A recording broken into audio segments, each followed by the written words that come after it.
বাংলাদেশের সব এমপিরা খারাপ নয়, তাদের মধ্যে অবশ্যই ভালো মানুষ আছেন। তেমন একজন ভালো মানুষ আমাদের সকলের প্রিয় জনাব মাশরাফি বিন মুর্তজা, তিনি আমাদের নড়াইল 2 আসনের মাননীয় সংসদ সদস্য।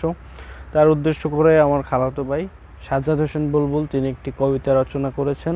চলুন তার মুখ দিয়ে শুনে আসি কবিতাটি। আসসালামু আলাইকুম। আমি মোহাম্মদ সাজ্জাদ হোসেন, নড়াইল জেলার লোহাগড়া থানার মঙ্গলহাটা গ্রামে এক কর্নারে বাস করি। আমি একটা কবিতা লিখেছি আমাদের এমপি মহোদয়কে নিয়ে। আমি এটা নিজেই বলবো, আপনারা একটু মন দিয়ে শুনবেন। কবিতার নাম সফল অধিনায়ক। বাংলাদেশের সর্বপ্রথম সফল অধিনায়ক, তিনি হলেন আমাদের বস নড়াইলের নায়ক। দেখতে অনেক লম্বা, ঠিকই মনটা অনেক নরম, পাবলিকের কাজ বুঝে দিতে তিনি থাকেন গরম। চেহারাটা মিষ্টি, তাহার চুলগুলো কালো, নড়াইলের বুকে তিনি ছড়িয়েছে আলো।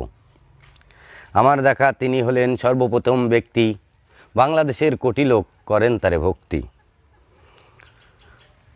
তিনি হলেন আমাদের প্রিয় মাশরাফি, সুখ দুঃখে থাকেন তিনি আমাদের পাশাপাশি। অবশেষে বিদায় নিলাম আমি সাজ্জাদ, মঙ্গলহাটায় বাড়ি আর শেখ হলো জাত। Thank you very much.